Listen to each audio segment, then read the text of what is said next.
All right, what's up, guys? Rick from DFS On Demand here. I'm really excited about this one. So, this is going to be the first time that we enter PGA lineups.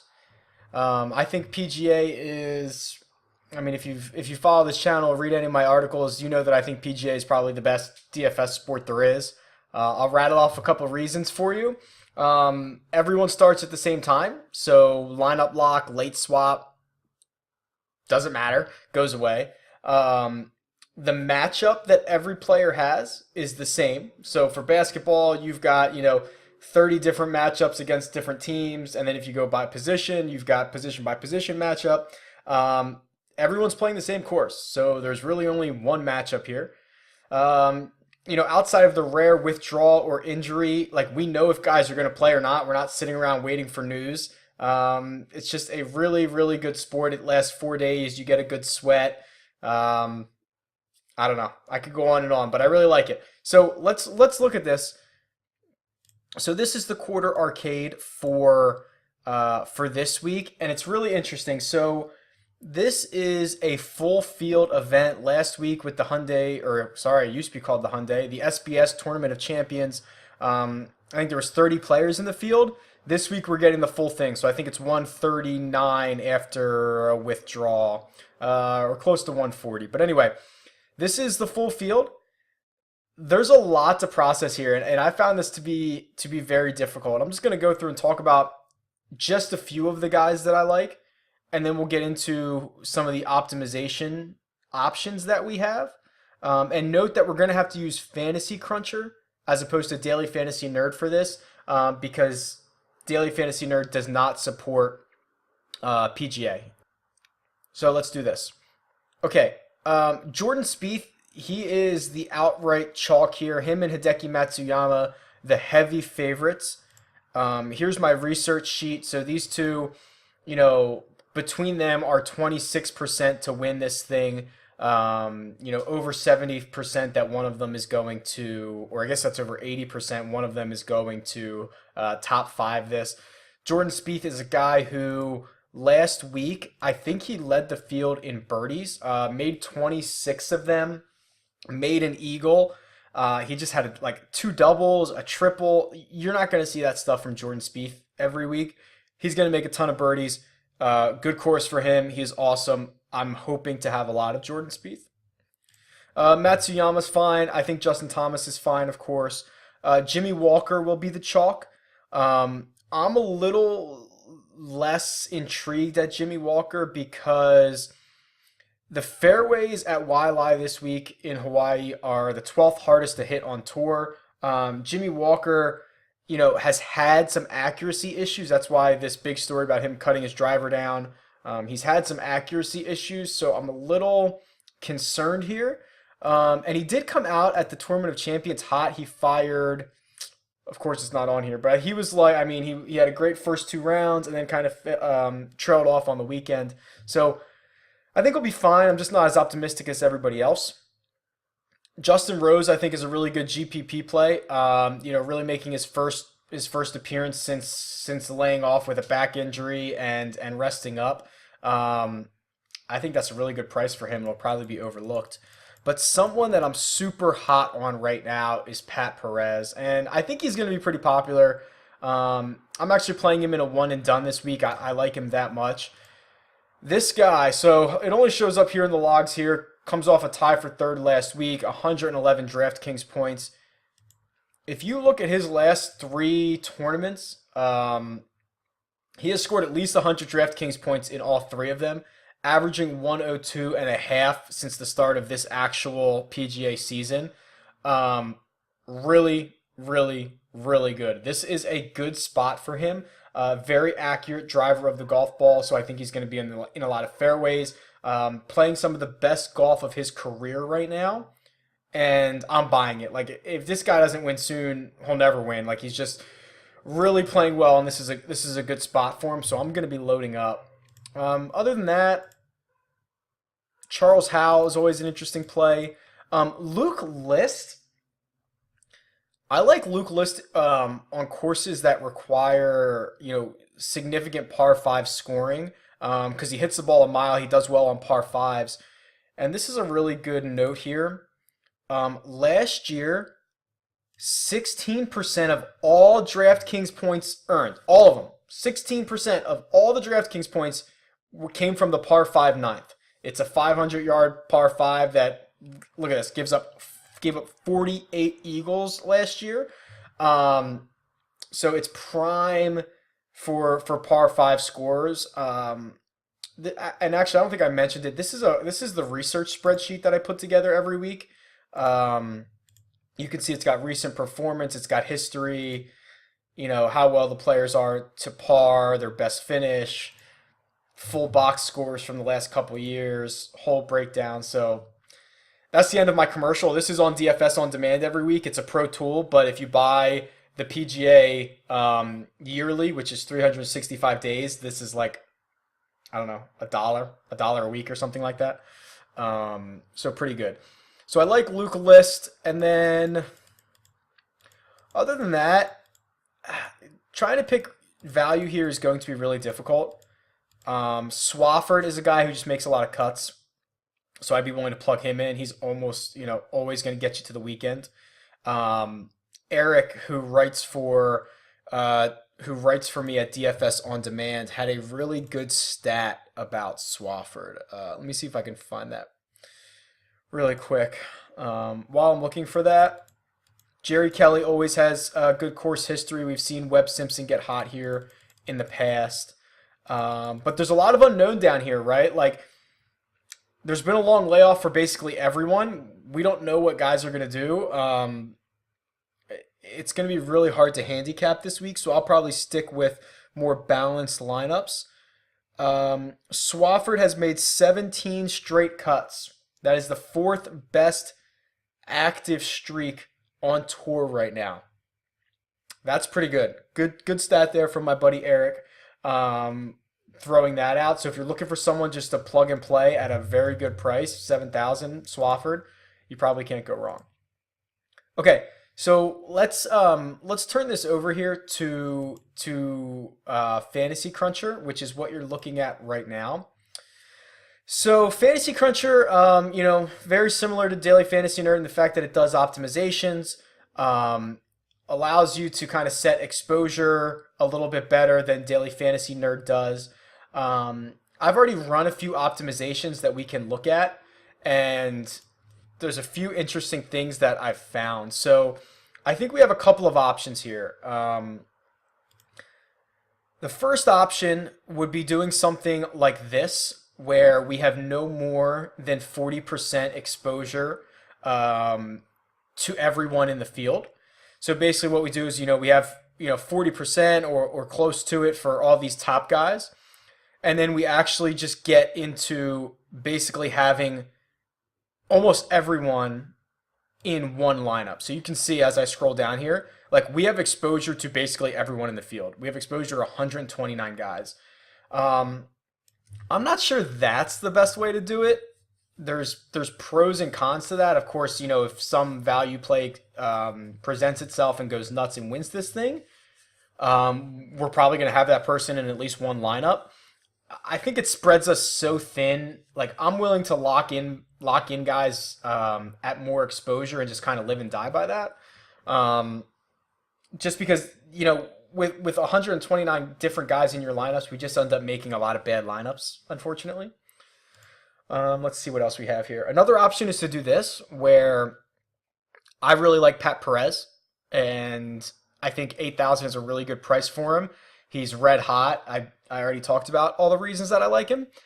We could just lock him into every single lineup, and then, again, limit exposure after that to 40%. So we've got, 40% of Spieth. We've got close to that with Matsuyama. And we still get access to a lot of these lower guys. We're down to 129 different players. So that's an option. This was me messing around and making a bigger core and locking in 3 guys at 100%. I'm not thrilled with that because I don't know 3 guys I would pick. And for Justin Thomas to try to repeat this week, while I think he'll have a good week, I think it's always hard for guys to play the week after they win. Jimmy Walker, like I said, I'm not that optimistic about, so locking him up kind of scares me. So I'll probably will not do this. I will not do that.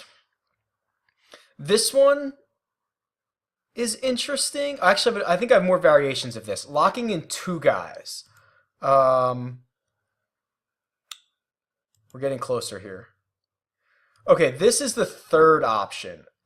So what I've done is I locked in Jordan Spieth and Pat Perez into every lineup and then limited everyone else to no more than 40%.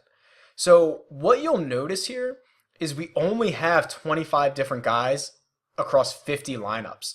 So what that means is if we hit, like, we've basically got these bullets here. We've got, if Jordan Spieth and Pat Perez have good weeks, which, I mean, everything would indicate that they're going to have good weeks. And then we hit on like one of these other guys here, we're going to have a nice week.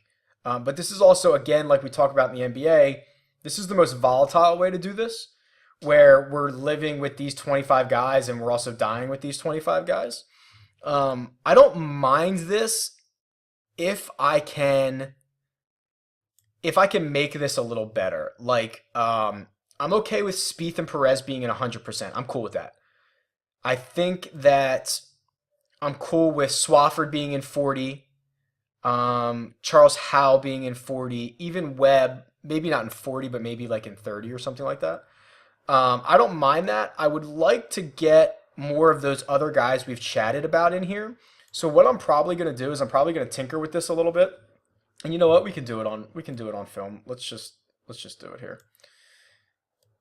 So what I'm going to do is I'm going to try to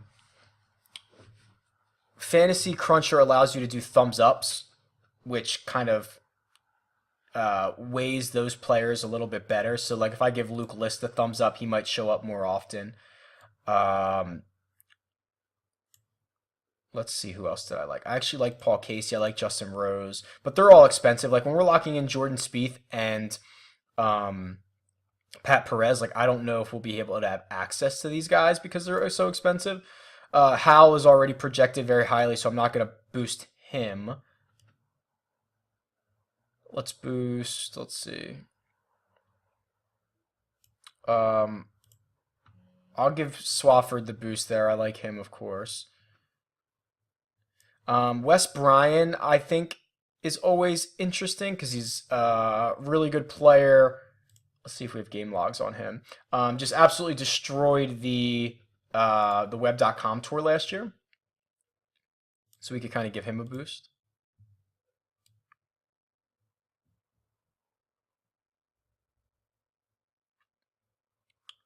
Okay, I mean, we can see what this does. So it's a lot of trial and error right now. And then I also wanted to limit like Horschel. Like, I don't love Billy Horschel. So maybe I'll take Horschel to 25% and Duffner to 25% and Grace and Palmer to 25%. I actually like Grace as kind of like a bounce back option, but not at 40%. So I'm just going to do Grace at 25, Palmer at 25. Who else did I say? Oh, Duffner and Horschel.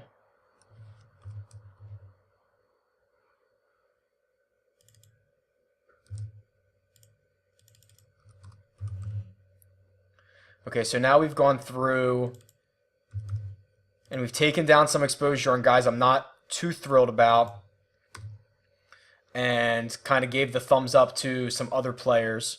So let's see what this runs. Crunch number 8. So before we had 25 players in 50 lineups. Now we have 30 players, so we're at least getting some more exposure. But it's limited here. Okay, so now this is getting more interesting. We still don't have any of Justin Rose, and that's probably just because of the way his price is. Because he is, I think, 9,100, and we already have Spieth, who's 11.5. We already have Pat Perez, who's 8,000. I imagine it's difficult to get Justin Rose in a lot of these lineups around our other constraints. So this is pretty interesting here. So we've got Spieth and Perez. We've got Howell and Simpson and Swafford at 40. We will certainly be, if we do this, very overweight on Simpson and Swafford compared to the field. I can guarantee that. Luke List at 30%, we will probably be heavy on. We'll probably be heavy on all these guys. Maybe not Paul Casey. But I like this. I like 12 lineups of Paul Casey. We've got Horschel down. But then, like, again, we talked about this in the NBA. I'm willing to embrace these guys that I have no opinion on. And that's a big problem in DFS is everyone wants you to give an opinion on every player. It's okay to not have an opinion on someone. It's okay to be neutral on a player. Like Bill Haas. Do you really want me to create some narrative or some case why or why not I like Bill Haas? Like, he's fine. He's whatever. Like, I'll throw him in some lineups because he has a good chance of going off just like he has a good chance of missing the cut. Like, there's no reason to overthink this. I'm willing to embrace these guys down here at the bottom. Like Daniel Berger, like, that guy can go out and win a tournament.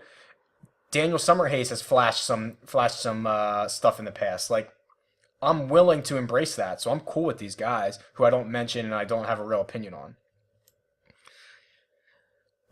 So this is pretty interesting. Now let's actually look at some of these lineups that these are creating.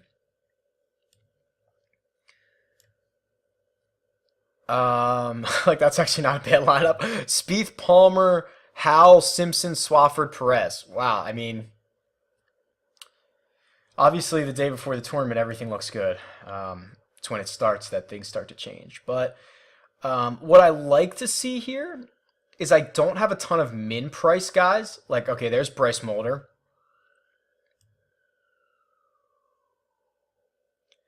Actually, Gary Woodland at 9,100. How much is Justin Rose? 93. And we couldn't fit him into that lineup. Okay, just looking. I mean, these aren't bad lineups. Obviously, everything that starts with Spieth and Perez, they're two guys I'm super hot on. So why would I think these are bad lineups? Okay, this is interesting. So I'm probably going to go with something like this. What I might do is I might just kick down. I might kick Webb down to 30. And List down to maybe 20. Let's see what that does. I mean, you've watched this long, right? Why not watch a little bit more?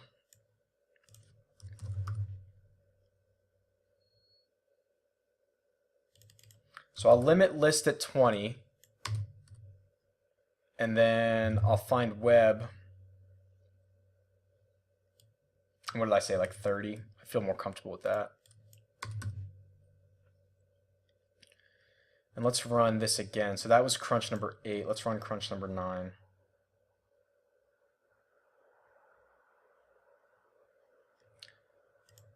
Okay, so we're using one less player. Okay, this might be a good trade-off here because we got more Paul Casey. We got 2 more lineups of Paul Casey, who I would prefer over those other guys. Now, where did List end up going to? 20%. And Webb went to 30. Good, which as we expected. Okay, got more Kevin Na, which I'm cool with. And we're still... Oh, we got a Justin Rose lineup. Yes, okay. Okay, so this might be what I go with. Finally got Justin Rose in there. Okay, so this is probably what I'm going to roll out. And we'll live with this 29-player core and see what happens. But again, I like to play this a little more volatile, especially right now when there's so many question marks. Down at the bottom of the field. Like, this is a really top-heavy field, and I'm trying to get as many of those guys in there as possible. We're going to fade Justin Thomas. Like, so we have 0 Justin Thomas, right? We have 0 Hideki Matsuyama. Who else is up there? 0 Jimmy Walker, 0 Brent. Like, so we are drawing the line in the sand at some point. But I like Spieth better than all those guys, and then I like Pat Perez better than basically everybody from Justin Rose down. So I'm okay with this. I think that's pretty fair. What I'll do is I'll export that. I will make a chart. I will tweet it out. I'll probably post this video right now. So it's Wednesday night. I'll post it now, then I'll make a separate video that follows up with the results so we can kind of sweat this together. But follow me on Twitter. It's at DFS on demand. I will tweet out either the exposure or even like maybe like my exposure chart and or my lineups, and we can sweat them together. But yeah, should be fun. I'm stoked about this. We're gonna have a lot of fun for the PGA tournament this season. If you have any questions, throw them in the comment box below, and I will talk to you guys soon. See ya.